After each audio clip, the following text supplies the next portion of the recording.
This week on Thinking Biblically, we're going to see how the Bible enables us to effectively navigate COVID-19.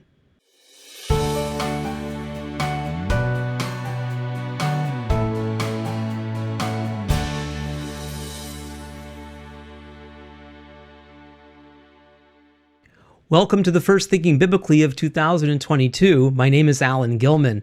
I really didn't think that in January of the new year we'd be still talking about COVID, but just today here where I live in Ottawa, Ontario, the premier of our province, that's like a governor of a U.S. state, announced another set of additional COVID restrictions.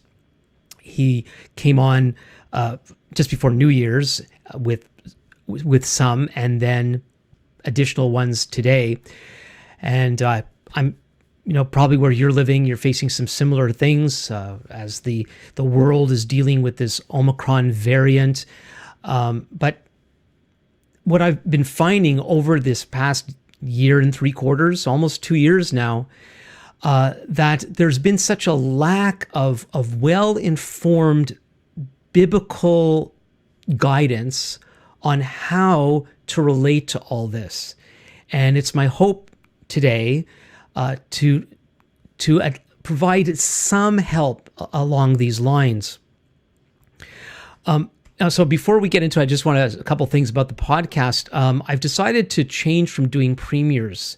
Premieres make it look like the podcast is live and you get a countdown at the beginning. So I'm planning not to do that anymore. It doesn't seem to really help.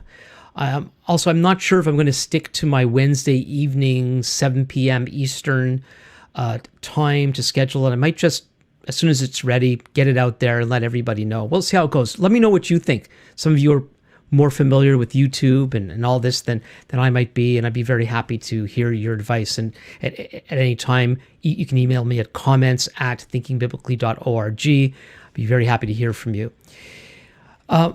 This coming couple of months, I'm looking forward to some returning and some new guests, and especially next week. Now, I don't normally share about upcoming podcasts because I don't do these very far in advance.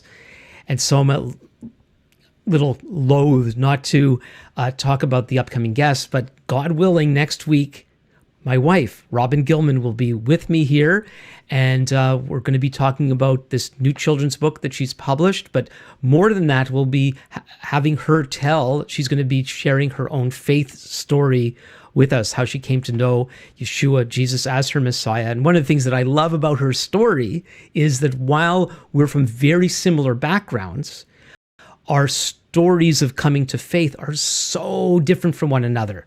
You can always see mine. It's posted on my YouTube channel. And next week, we'll be hearing from her. So looking forward to that. Hope you are too. I want to alert you to, if you appreciate what I share with you in this podcast, that you would then share it with others. And I'm going to provide some additional information on how to do that at the end. But maybe you could be thinking about who needs to hear this. Very often when we hear talks, we're always thinking about, I know who needs to hear it. Now remember, this is for you and me first, and then it's for others. So let's get into it. Now, this subject is sensitive and it's difficult. I'm going to address some of the difficulties in a moment. But before I start, I do want to express my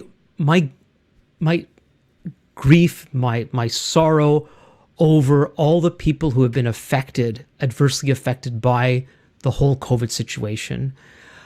We thought spring of 2020, we were going to see way more deaths than we did. And I remember early on asking people if they knew anybody that had COVID, and a lot of people that I knew didn't know, but then there were other people that knew not only people who had COVID, but several people who have died. And I know people have horribly suffered from this disease, and that's on top of, or that's besides, dealing with the restrictions and people being alone in hospital. And it's been really, really difficult. Also, so I don't want to give any impression at all in anything that I'm sharing that I'm belittling this tragedy and what people have been suffering. And I hope what I share is going to make things more, I don't have to call it manageable. I'm not necessarily easier. It might even make it harder as we look at how we should be responding to this whole situation. But we must continue to be sympathetic and compassionate towards those who are going through all sorts of difficulties concerning this, as I am. And so one of the reasons for doing this particular podcast today is to try to get people of goodwill, to not be afraid to ask the difficult questions and search for the difficult answers. And that's been part of the problem. This whole thing has been very difficult. And I have the impression that most of us, most of the time, don't want to deal with complicated, difficult things. And we don't realize it. I think we can accept that there's lots of complications in life, but life tends to be very predictable. Up until recently, what we did yesterday is more or less the thing that we're expecting to do today. But during this whole COVID affair, we never know what's going to happen. A day begins, and then midday, all of a sudden, everything changes. New regulations, new expectations. And of course, there are people getting sick, and now more people have been getting sick than before. And it seems to be affecting more people. And you put that on top of all the other, all the amount of information that we've been dealing with and the changing information. It's just really, really hard. And we don't tend to want to dive into great complexities. We usually want somebody else who knows better than we do to basically tell us what to do. Now, many of us may not say it like that, but that's the way it is. Like, how many of us really analyze the weather, like analyze the data in all the weather stations? I think there's ways to get that and then come up with our own weather modeling and weather reports. We don't do that. We refer to hear the expert. It's kind of funny because I think I have 3 weather apps on my phone. Please don't condemn me. Don't judge me for that. And depending on what I want to know, that's the one that I check, and I won't go down that rabbit trail. But the point of that is, even when we're dealing with experts, and that's something so important to remember with this whole COVID thing.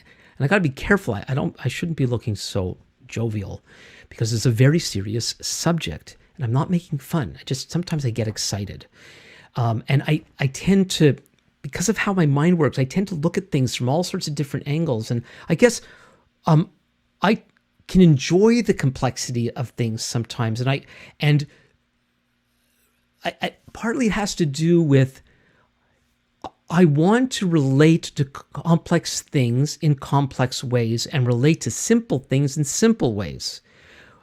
And what I've been finding is with this COVID thing is many of us want to relate to something very complicated in a simple way. And I don't think it can be done. But for many people, it's too overwhelming to deal with all the complexities. With COVID, we've got all the science talk, right? There's science, like how many of us understand how viruses actually work? Like, you catch a cold, you can give the cold, but how come not everybody gets colds? One of the fascinating things about having a large family, like we have had, is illnesses would come into the household. And I grew up in a smaller family. Usually one person gets sick, the other 3 people get sick. But we've had 10 kids, so we've been 12 people in our house. And some very nasty illnesses have been through our family, and only a few people have gotten sick, or all but 2 have gotten sick to the same illness. How does that work? I don't know. I don't know who knows. In fact, I don't think anybody really knows. A lot of what people understand are educated guesses. I don't want to put down scientific determinations, making them sound like guesses, but they're doing the best they can with the data that they have. And that's why if you talk to different experts about some of these things, scientific things, other complex things, you're going to get different takes, different opinions. And especially when it comes to making predictions, like this is how something's working, this is what we think is going to happen. And I think one of the things with COVID, we haven't seen enough ownership when predictions have been wrong, and then how best to deal with that. And so there's another determination, another prediction, and most of us don't have the wherewithal to analyze what the analysts are saying. Some of us don't even understand the words, let alone how they put the words together and what they all mean. And so it could just be so overwhelming to deal with all the information, all the complex information. Now, on top of that, or underlying it, on top of it, is the fear. There has been so much fear. And I did a couple of podcasts in 2021 that dealt with what I call the fear factor. And that's been driving so much of what's been happening with COVID. And fear misguides us.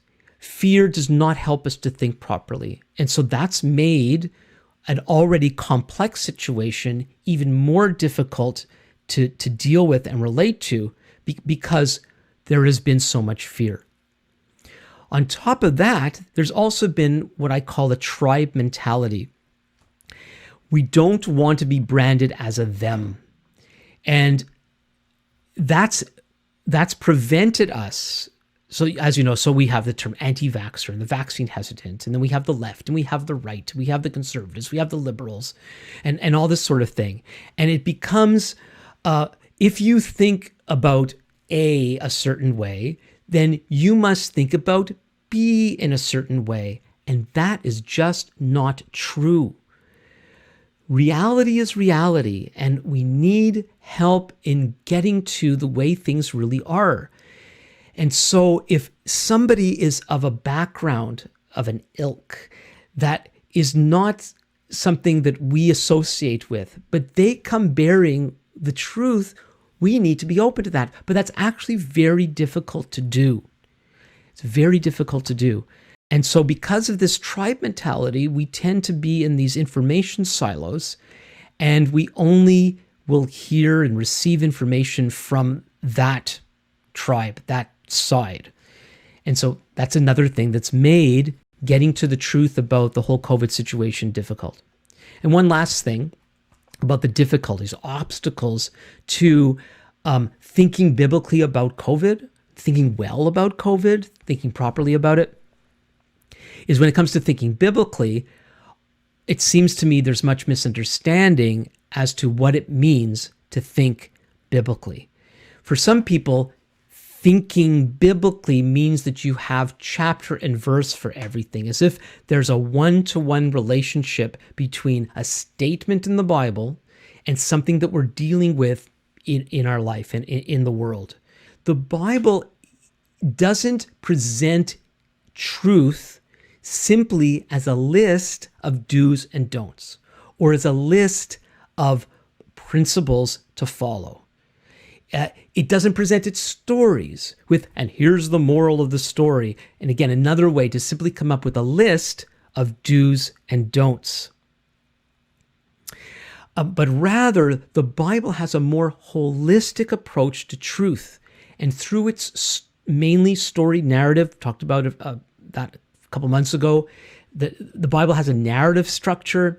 It takes place in real time, real places for the most part. And through its stories, it gives us a window into how God sees the world. Now, how God sees the world is the way the world really is. And the more that we connect with a holistic understanding of Bible, the better we are equipped to live out life in the way the Creator God designed us to do. That's what I think thinking biblically is all about. So I'm not going to be quoting verses for a couple of reasons. One of them is just too much work right now, and I want to get this information out. And if I'm missing the boat biblically speaking, please let me know. Correct me where you think I've gotten something wrong. But what I'm going to share with you is what I believe is a thoroughly biblical approach to this very difficult crisis that we are facing. Also, of course, thinking biblically too is complex. The Bible is big enough for us to grasp, but it's also it's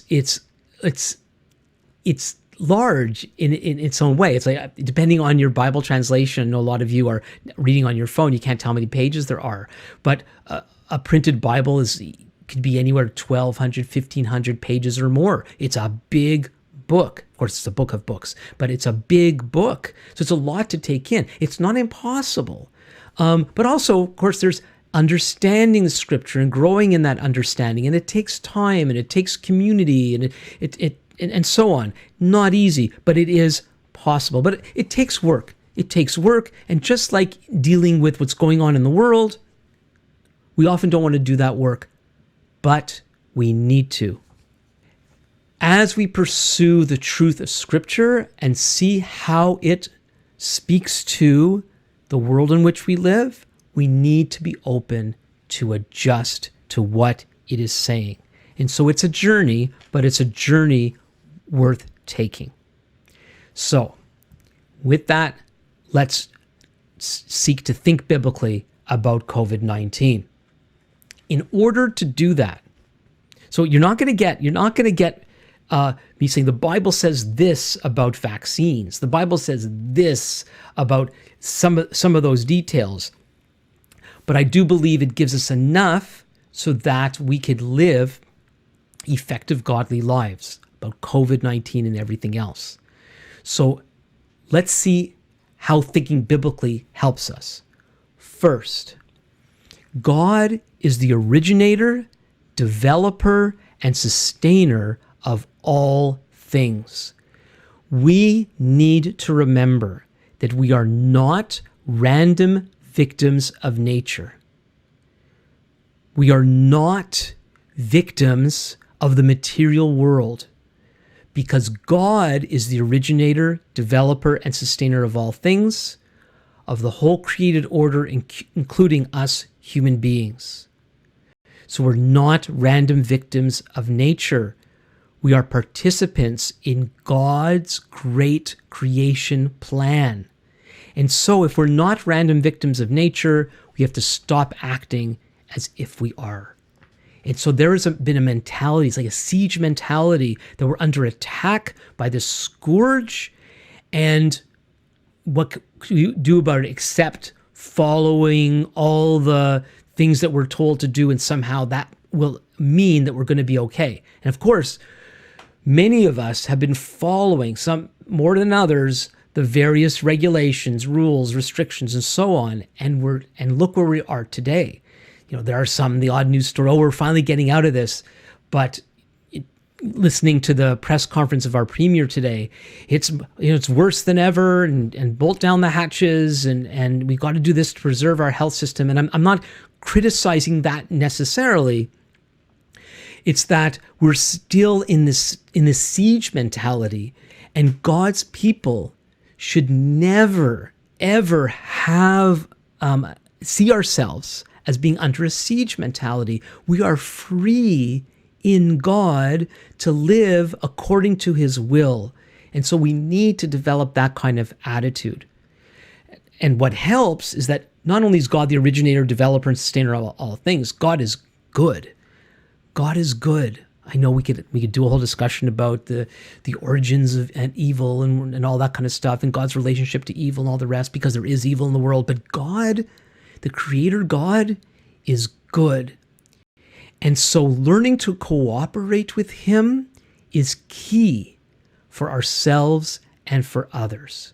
Instead of being so obsessed with what we're being told to do and all the latest facts and figures about COVID, it's getting to know God and His will for us that's going to make all the difference. Now, not only is God good, He's also sovereign. Now, there are different ways that Bible readers understand God's sovereignty, but what it basically means is God is in control. God never says, oops, well, that one got away from me. Oh no, what are we going to do? God is overseeing the world, and he is pursuing his purposes. He invites us to be part of that. And so we also need to remember that God, who is the great King of all the earth, who made all things and oversees all things, that you and I are here on planet Earth at this time for God's purposes. And COVID has not canceled that. There might be cancel culture, but you and me, we are not canceled as far as God is concerned. And so we have to stop acting as if we're canceled. Oh, I can't say this. I can't bring up that topic. I don't know what to do. No, we need to be hearing what God is saying and doing what he wants. And that's the same freedom that we had before COVID. We have that still now. COVID does not change that. Early on in COVID, when I was doing messages, I like to refer to Paul writing from prison. And as I said, I did not take all the time. There was only so much time for this to prepare for this for today. And I should also do this and get all those Bible verses together. Paul, in one of his letters, says, there he is in chains, but God's word is not chained. God is not constrained. It might seem as if he is. It might seem as if we are, but that's just not true. We might be inconvenienced. God's version of our freedom doesn't mean that we get to do whenever we want, with whom we want, wherever we want, and so on. And yet, in many parts of the world today, many of us have enjoyed a kind of affluence, a kind of wealth. I know you may not feel that you're wealthy, but our access to services, our access to goods, our access to entertainment there's just been so much of it, like never before in the history of the entire world. And may I say, we become spoiled because we have so much and so much convenience and so much comfort. And that was never part of God's deal. And so whether it's COVID or something else, I think we need to realize and live with the understanding that it's not about us, it's not about our conveniences, but if our heart is to serve the great creator, sovereign God who is good and loves us, then there is complete freedom, and there's nothing that COVID or government or anyone else could do to stop us fulfilling what God wants in our lives. We need to remember that. Next, COVID is not our greatest problem. The news might say that it is. Oh yeah, then there's climate change, but we're not going to talk about that. There's what the news tells us. There's what the politicians tell us. There might be what we're telling ourselves. And up there is COVID. No, the greatest problem is what the Bible calls sin. And sin is a biblical concept that describes how we are not all that we're cracked up to be. Is that the way you're supposed to say that? As human beings were designed to be of a certain quality. And because of human disobedience to God, we are broken and we're not able to live up to God's standards. That's what the Bible describes as sin. There's the principle of sin that oppresses all human beings that we have to fight against. Then there are the sins that we commit, which are the manifestations, the outward expression of what's wrong with us as human beings. And you hear it all the time among people that don't use these more religious sounding terms when people say, nobody's perfect. Now, whatever perfect is supposed to be, we were made for something greater. And that's what the story of the Bible is about, and how God is seeking to restore us back to proper relationship with him so that we could be the people that he wants us to be. And that's not going to come to full fruition until the Messiah returns. But in the meantime, we need to take the issue of sin seriously. The real serious infection is human wrong, the wrongs we do to one another, the wrongs that are ultimately unto God. We're really messed up. And even if when we know the Lord and we come to right relationship with God because of Yeshua, Jesus, there's still stuff that's wrong with us. And that's our big problem. And that's what we really need to be dealing with. And if we dealt with that, I think we'd have a much easier time relatively easier time dealing with COVID. But COVID's distracting so many of us. And so we're not just like they're canceling today again, where we are, as of Wednesday, they're canceling so-called elective surgeries, and people are suffering because the government's decided to make COVID such a priority. And I wonder how many people are doing that with COVID. We're so focused on COVID that we're not dealing with our personal stuff, our relationships. That's what we need to deal with. And it's very possible that we're struggling in our world today with disease, COVID otherwise, with environmental issues, and so on, not because of pure natural phenomena, but because of sin in the world. And I'm not saying that this sin is resulting in that problem, but sin in general is what creates havoc in the world. And while you and I can't solve that problem for everyone, we can at least be free of it ourselves so we could be the people God wants us to be.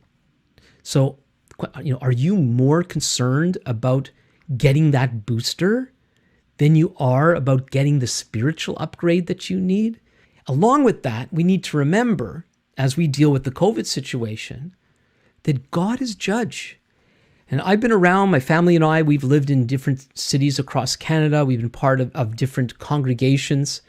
And one of the things that we have seen is there's been such an overemphasis on God's love that we have forgotten that God is also judge.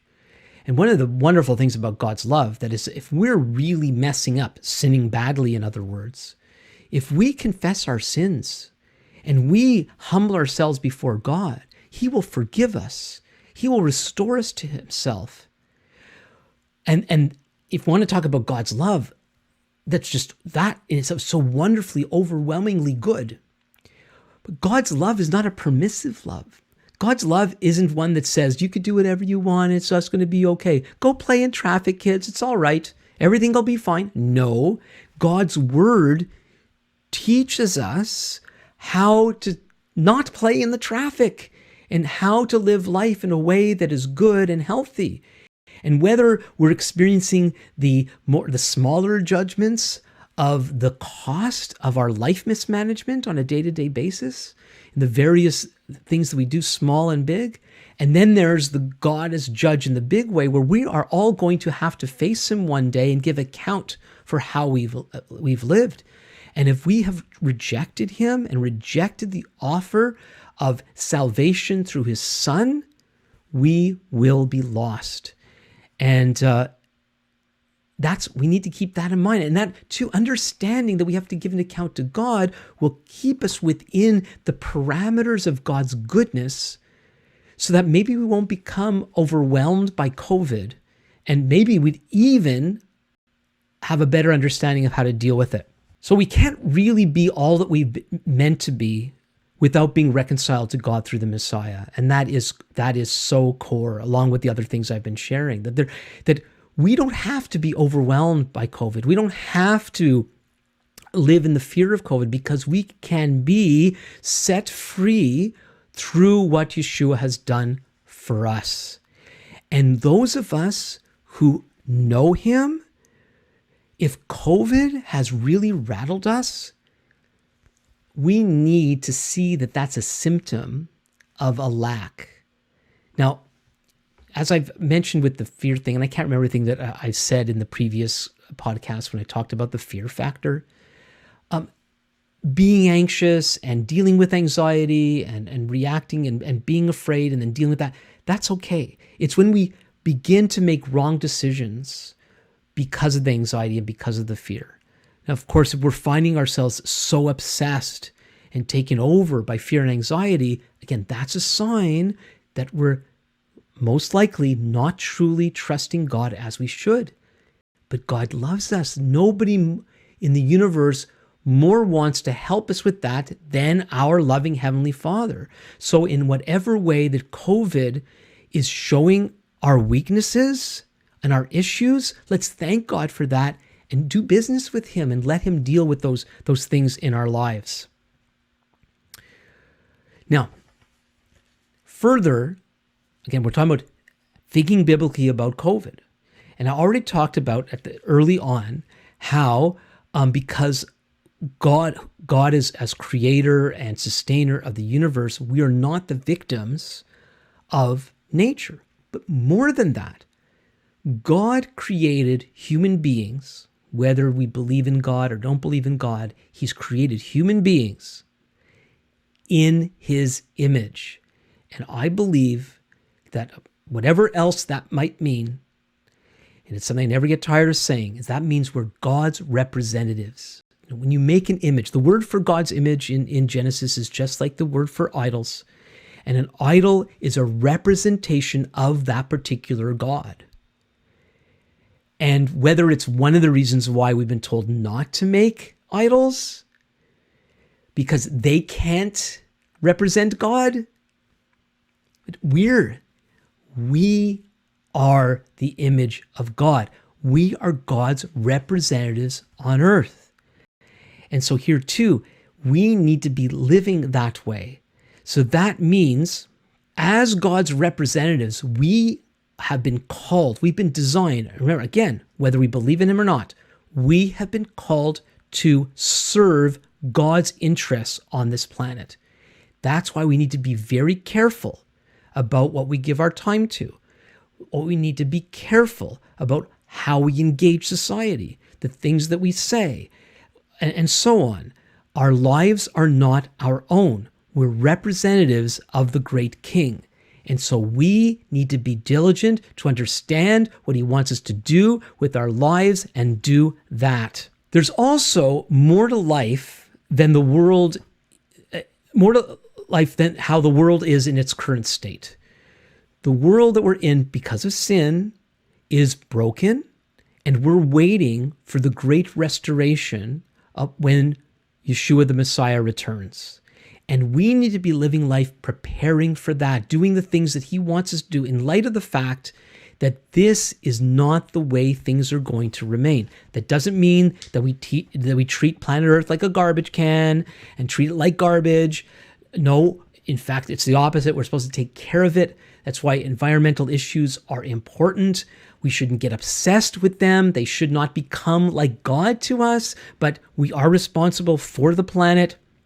And so we need to be relating to life, knowing that the way things are substandard, and we're working towards the expectation of the full restoration. And so one of the reasons why that's important is it seems a lot of people are relating to the COVID thing as if this life is all that we have, and we have to preserve what we've got or else we're finished. Well, that's not true, because even death is not the end. It doesn't need to be the end. And we've been offered eternal life through Yeshua. And that, again, it doesn't mean that we disregard the important issues of today, but it should put them in perspective. Further, as God's representatives, we have responsibility to live in truth. Now, that's not just truth. So one of the problems, the reason why I believe we're having difficulty in knowing how best to respond to the current crisis is we have been fed for a long time now that there is no such thing as truth. Now, truth is simply reality. That's what it means. The word in the Bible for truth simply means reality. So truth is a word that is a way to say, this is the way things really are. And God is truth, and God is a communicator of truth.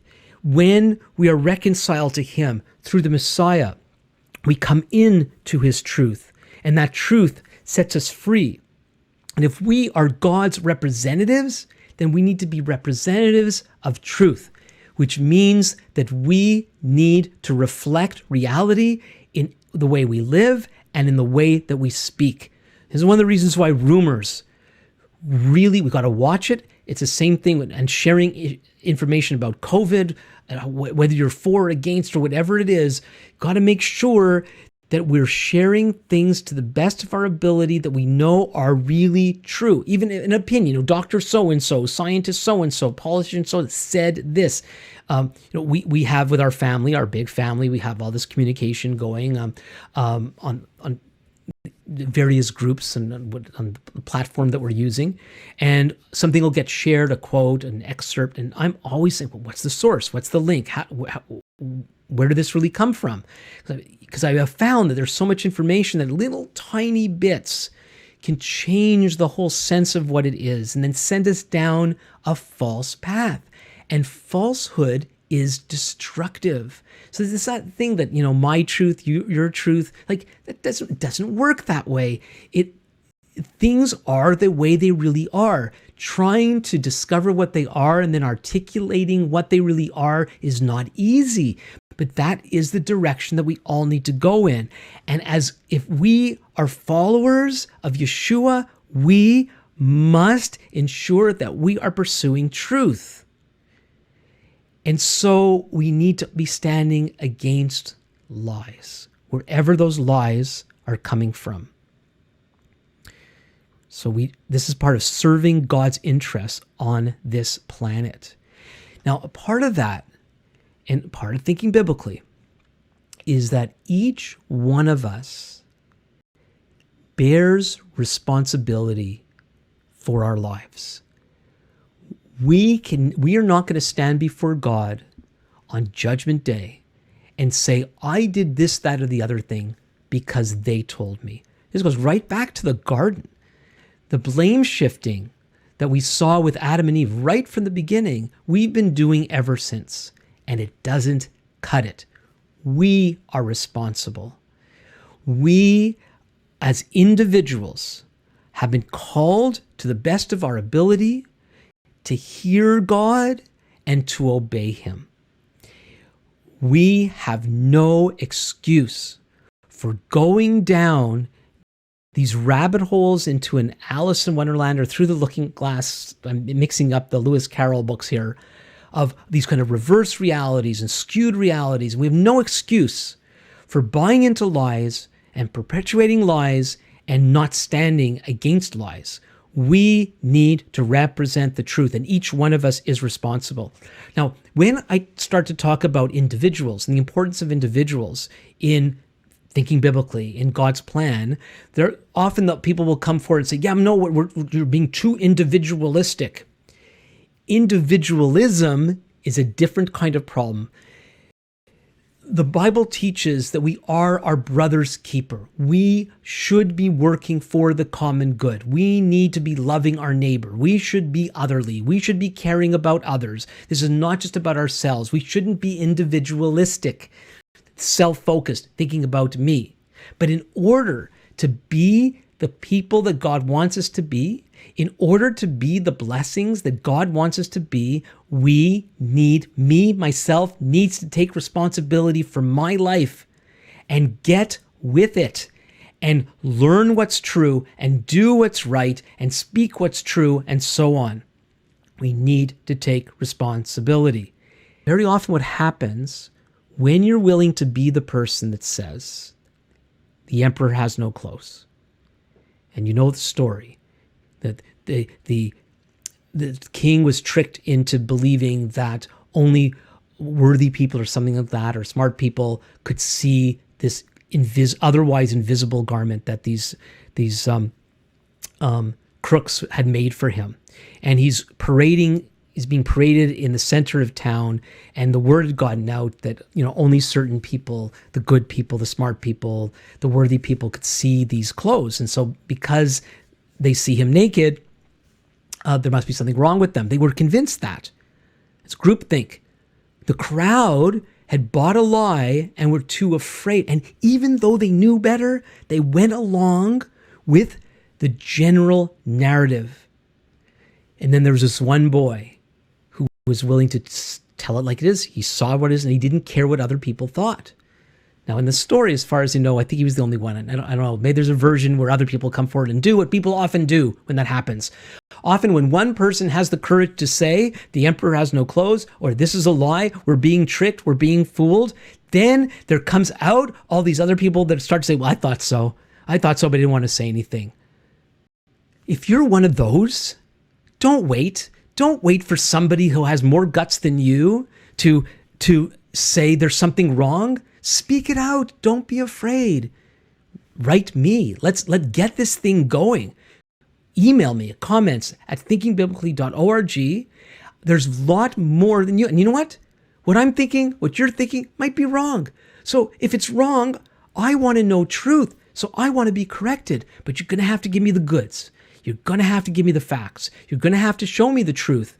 And by God's grace, may He help me to see the truth for what it really is. Whether it suits me, whether it's my preference, whether it's uncomfortable, it shouldn't matter, because the truth is the truth is the truth. And God help us to break the groupthink that's pushing people into buying into things just because our groups thinks it.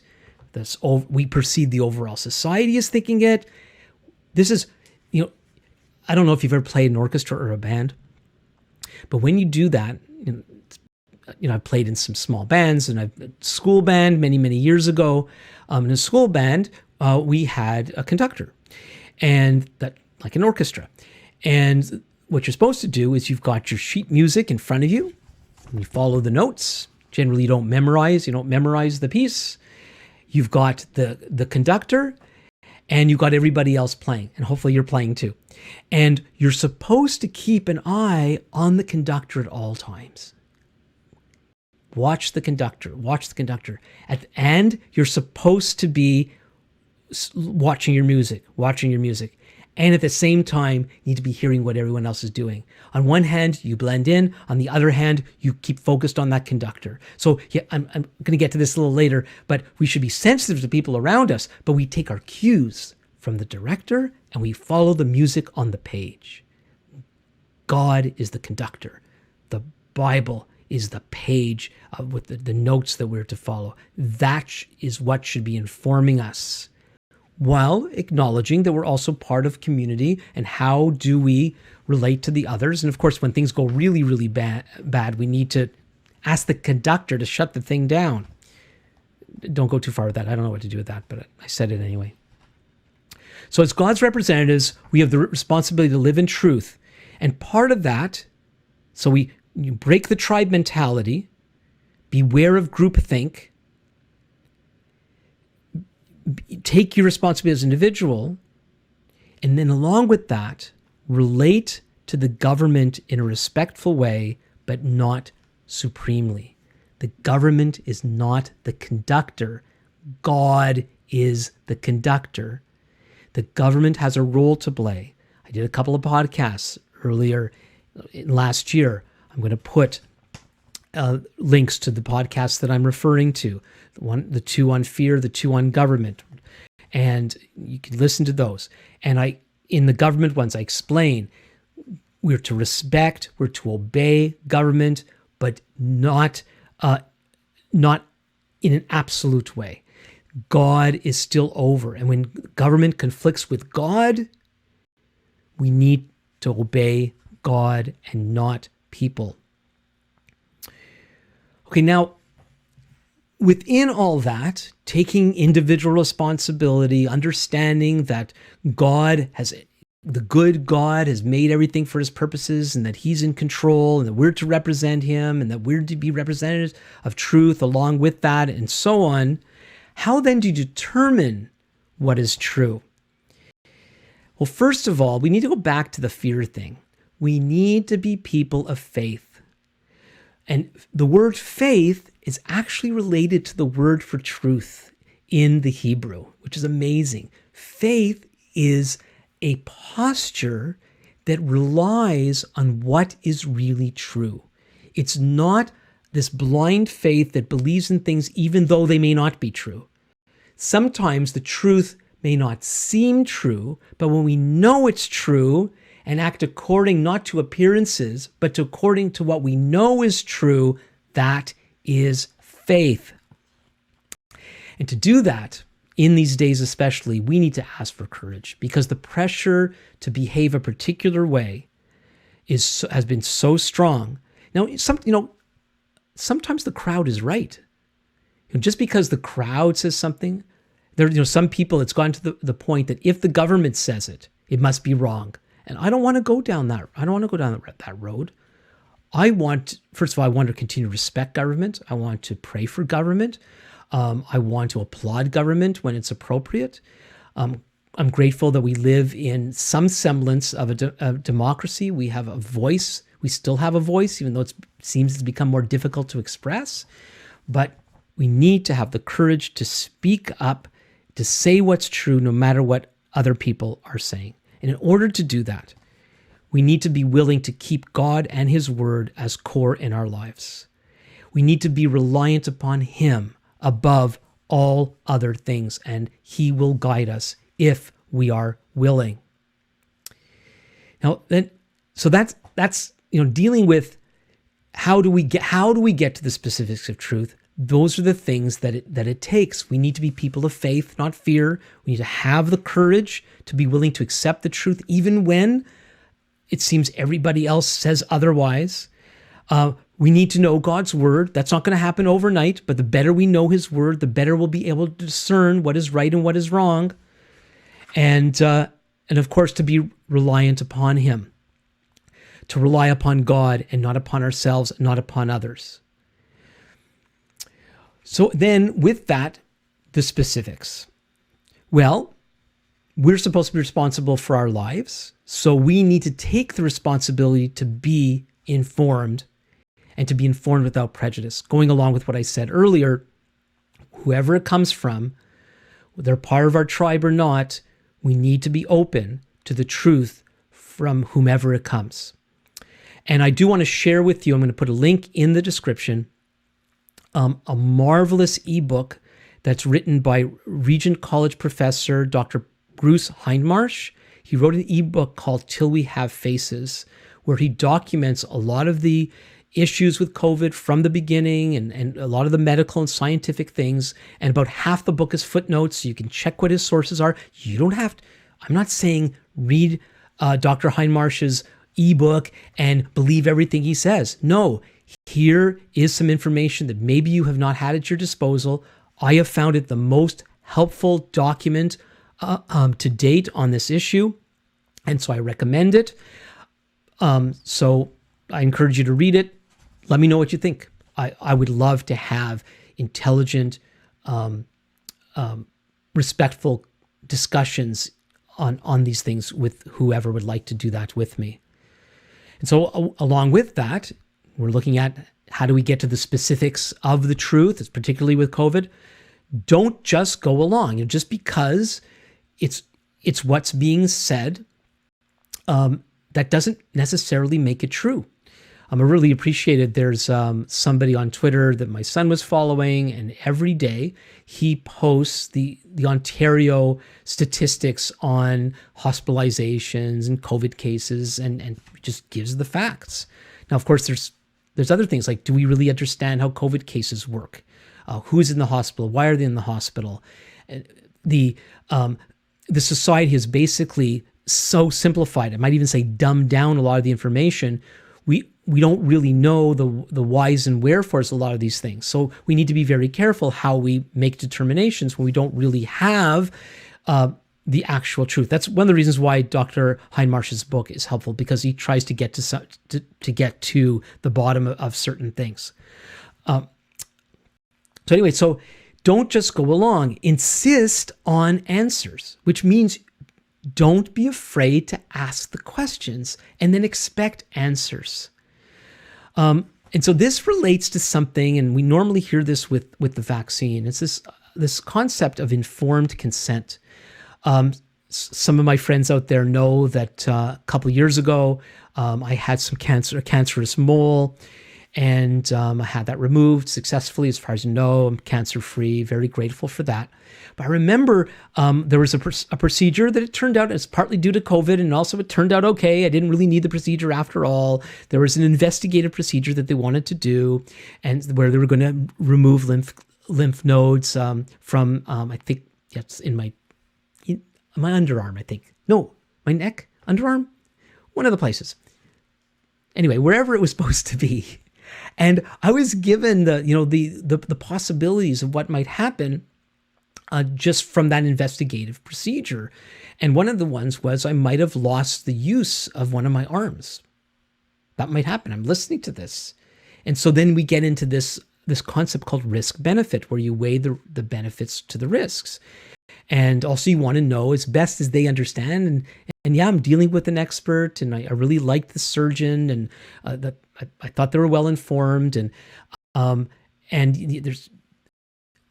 there's a time and place as we deal with risk benefit to make these determinations the best we can. But they're obliged, as far as I know, by law, to tell us all those horrible possible side effects. And I had some other procedure, which I won't get into right now, where a particular side effect was infection and death. And I'm being told I'm going to have this little simple thing and I could die. So I asked the question, what's the percentage? What's the percentage of people who die from this procedure? And it was very, very small. And so I took the risk and I was okay. And it's like that with many things that we take, with the pills that we take and the injections that we allow ourselves to have and other treatments. And I don't know when this started. I get a prescription from the pharmacy and it comes with this paper. And it's like 4 pages and all this information. And then have you read this, the possible side effects? And one of the times I did that, it was actually after I had the mole surgically removed. I was given antibiotics. And they often give antibiotics after something like that, just in case you get infection. And I was reading, and I don't mind disclosing all this, and I was reading the paper, and one of the effects of these antibiotics was stomach trouble. Now, I already suffer from stomach trouble, and I've had grief over taking certain antibiotics and then having months and months and months of stomach upset. And so I got in touch with my family doctor. I think this is a while ago now. And I told him the situation. He said, don't bother taking them. He knew me. And that was that. But if I would have just gone by what I was being told, to take these pills, take the pills, all the pills until the bottle's done, I would have cost myself unnecessary suffering. We need to be interacting with this information. And part of it is we need to get the information. And it's one of the issues that I have and have had right from the beginning with the vaccine. Nobody can tell us what the long-term effects are. Obviously they can't, because it hasn't been around that long. And for some reason, that concern doesn't count. And that makes me one of those horrible vaccine hesitant people. And saying this, maybe this is already going to ban my video. I don't know. But that's supposed to be, whether it's common sense or uncommon sense, informed consent. And the fact is, these vaccines are still being administered in experimental fashion. There are so many things. I know there's been certain testing, but it's not as if it's 20 years later, they were used for a certain thing. We know all these outcomes. We know the long-term effects, and now we make a decision. People are being asked, people are being coerced into taking a medical procedure that has not gone through there's a word, I forgot the word, all the stuff, haven't gone through all the stuff to determine its safety. Now they're saying that the illness is so serious that it should be worth the risk of taking these vaccines. And that as a concept, again, risk and benefit, do the benefits over, are they worth the risk? And that's a decision that people need to make. And where I grieve is people are being pressured to go against their better judgment and make medical decisions for their health, for the health about their loved ones, even though there still is all this uncertainty. And then if you try to say there's uncertainty, they villainize you. And that is not right. And as biblically minded people, we should not stand for it.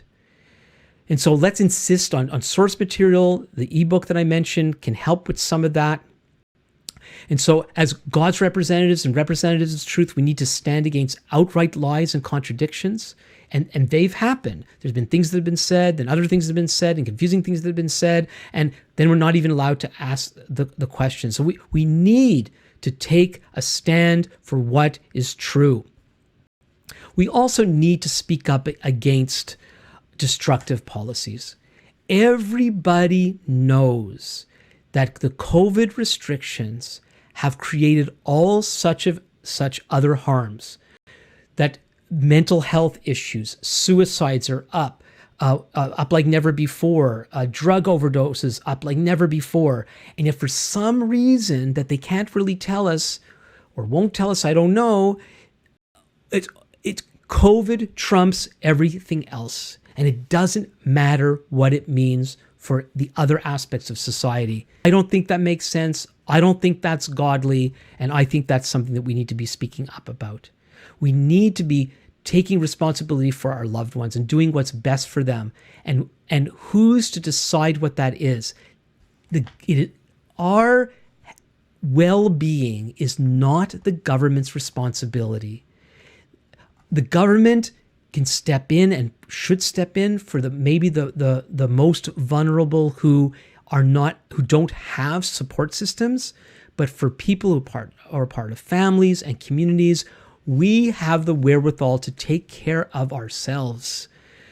Well-meaning people want to do what's healthy. Well-meaning people want to help each other. Well-meaning people don't want to endanger the population.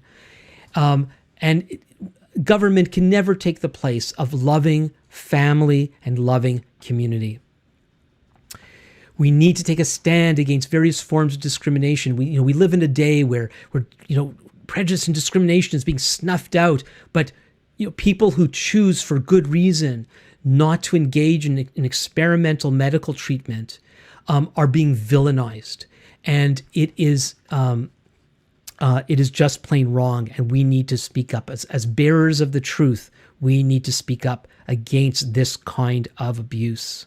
We need, as God's representatives, we need to put our convictions ahead of expediency.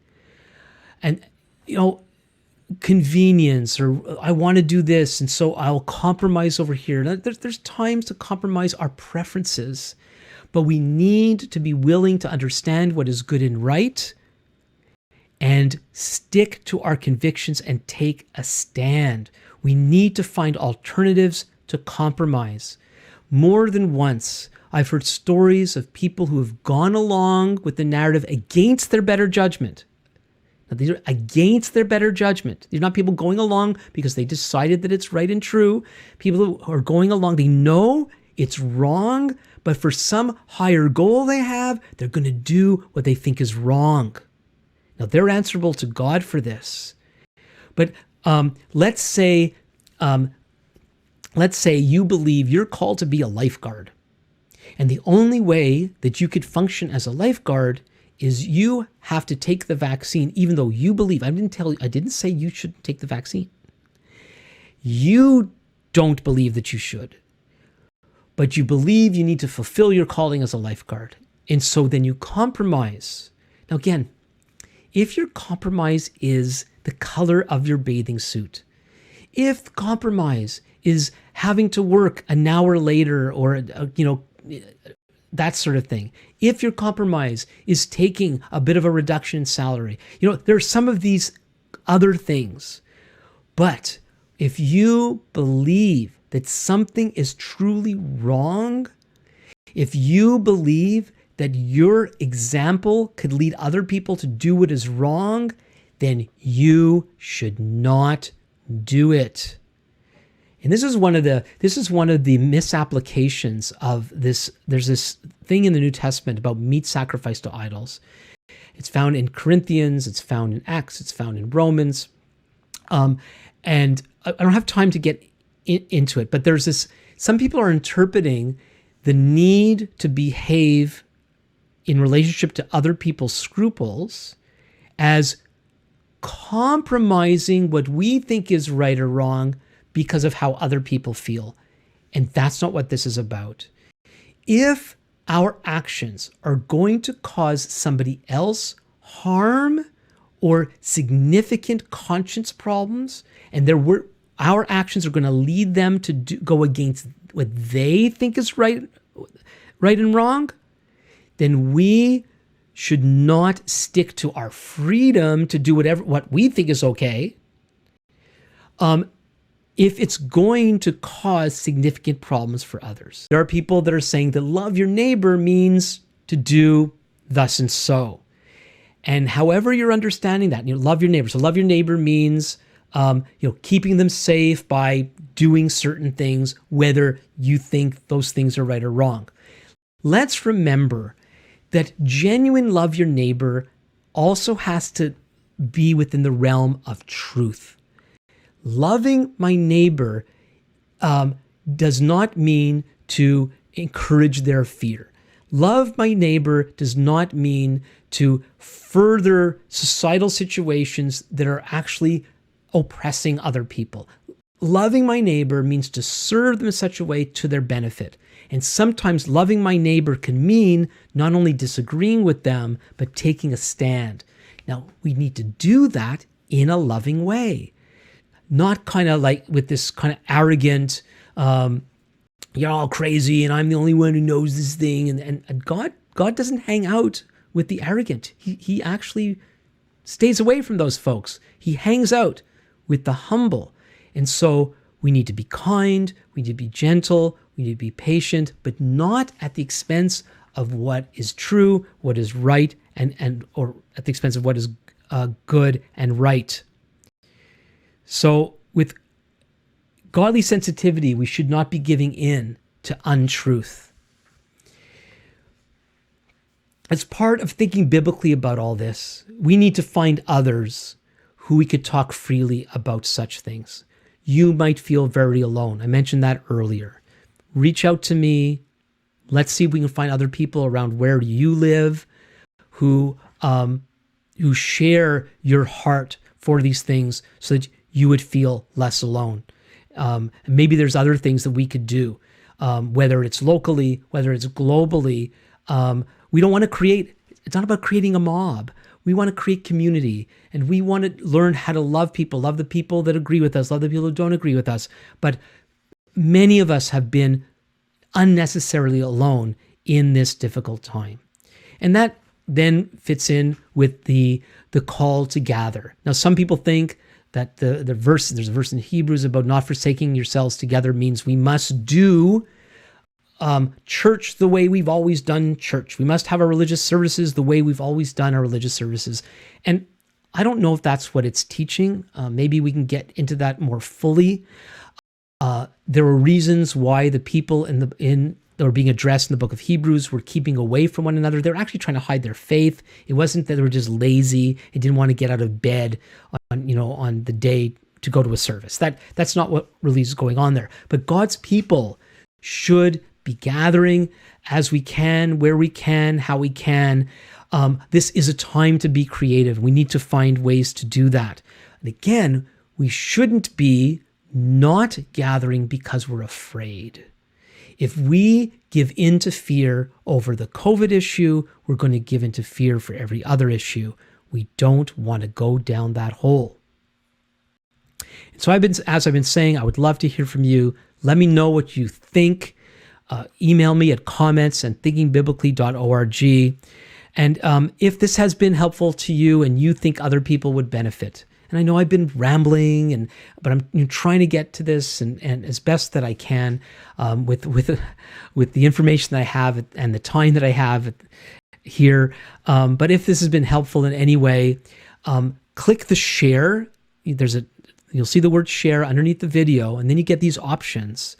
And the best option right now is to send the link via email. And there's a button there for email. After you click share, there's email, and that should open up your email program. If that doesn't work, you can copy the link. You should see that there too, and put that in email and write to your friends and other people that you think would be helpful. We don't know what happens when this stuff goes out onto social media. Share on social media too, as you like. And the more people who do that, my understanding is the better that it is. But the personal contact is going to touch more people more effectively. Also subscribe. The more subscribers I get, the more people are going to see my videos. So if you think they're worthy of people to see or hear through your podcast provider, please subscribe and rate and review as well. And so do check out the links in the description that I mentioned.